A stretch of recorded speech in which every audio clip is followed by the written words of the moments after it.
இன்னைக்கு நம்மளோட கதையில் சுவாமி ராகவேந்திரர் ஒரு ஏழை இளைஞனை வைத்து மாலவி என்ற ஊரில் இருந்த ஒரு மிகப்பெரிய புலவருக்கு பாடம் புகட்டிய ஒரு அருமையான நிகழ்வை தான் நாம் இன்னைக்கு இந்த பதிவில் பார்க்க போகிறோம். நீங்கள் இந்த வீடியோவை கடைசி வரைக்கும் பாருங்கள். நான் உங்கள் கார்த்திக், இது கார்த்திக்கின் தேடல். வாங்க நம்ம வீடியோக்குள்ளே போகலாம்.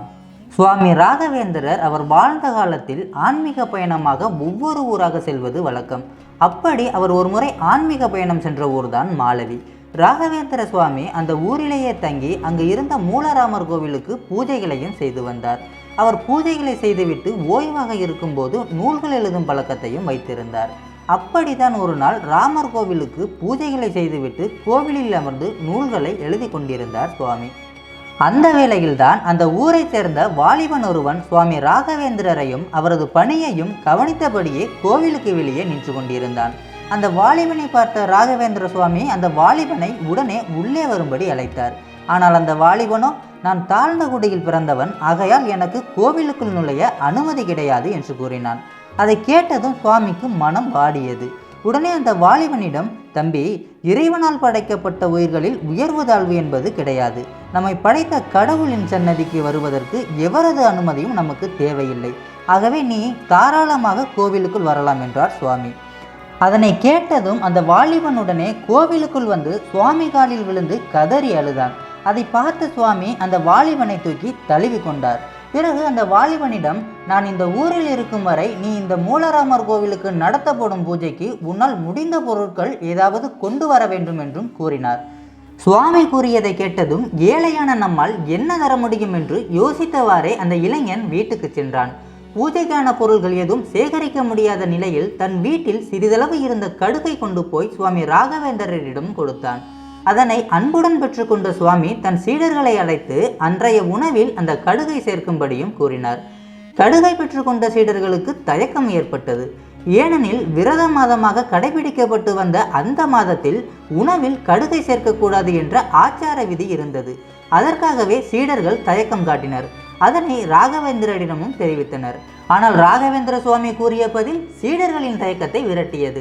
உண்மையான பக்தியுடன் சமர்ப்பிக்கப்படும் எந்த பொருளையும் இறைவன் மறுப்பதில்லை என்பதே அந்த பதில். அதன் பின்னர் சீடர்கள் சமையலில் கடுகை சேர்த்து உணவு சமைத்தனர். இந்த நிலையில்தான் ராகவேந்திர சுவாமியை பார்ப்பதற்காக புலவர் ஒருவர் வந்திருந்தார். அவரை வரவேற்று அவரது புலமையை பாராட்டிய ராகவேந்திர சுவாமி தன்னுடன் உணவருந்தும்படியும் கேட்டுக்கொண்டார். உடனே புலவரும் உணவருந்த அமர்ந்தார். அப்போது பரிமாறப்பட்ட உணவில் கடுகு சேர்க்கப்பட்டிருந்ததை கண்டு முகம் சுளித்தார் புலவர். ஆச்சார மதமான விரத காலத்தில் கடுகை உணவில் சேர்ப்பது ஆச்சாரத்திற்கு எதிரானது என்று நினைத்த அவர் உடனே ராகவேந்திர சுவாமியிடம் கூறி குறைபட்டு கொண்டார். உடனே சுவாமி சொன்னார், இதற்காகவா கவலைப்படுகிறீர்கள்? உங்களுக்கு கடுகு சேர்க்காத உணவு தர சொல்கிறேன் என்று கூறி புலவருக்கு வேறு உணவை அளிக்க செய்தார் சுவாமி. ஆனால் ராகவேந்திர சுவாமி கடுகு சேர்க்கப்பட்ட உணவையே உட்கொண்டார். இது புலவருக்கு பெரும் வருத்தத்தை உண்டாக்கியது. உணவு உபசரிப்பு முடிந்த பின் புலவர் ஊருக்கு புறப்படும் போது மந்திர அச்சாரத்தை கொடுத்து வழி அனுப்பி வைத்தார் சுவாமி ராகவேந்திரர். வீட்டிற்கு சென்றதும் அதனை திறந்து பார்த்த புலவர் அதிர்ச்சியில் உறைந்து போனார். ஏனெனில் ராகவேந்திர சுவாமி வழங்கும் போது பொன்னிற மஞ்சள் நிறத்தில் ஜொலித்து கொண்டிருந்த அந்த அச்சதையானது தற்போது கருமை நிறமாக மாறி போயிருந்தது. அதனை பார்த்ததும் புலவர் பயத்தில் மறுகணமே சுவாமியை தேடி சென்று அவரது காலில் விழுந்து மன்னிப்பு கேட்டு கதறி அழுதார். உடனே சுவாமி சொன்னார், நீ இறைவனுக்கு படைக்கப்பட்ட உணவை நீ மனவெறுப்புடன் உண்ண மறுத்து விட்டாய். அதனால் ஏற்பட்ட விளைவுதான் இது. கடவுளின் மீது வைக்கும் நம்பிக்கை முழுமையானதாக இருக்க வேண்டும். அது அரைகுறையாக இருக்கக்கூடாது.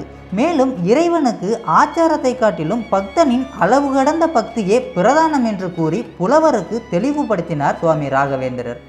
சுவாமி சொன்னதை கேட்டதும் புலவர் அன்றிலிருந்து இறைவனை முழுமையான உள்ளத்தோடு இருப்பதை வைத்து மனதார வேண்டினார்.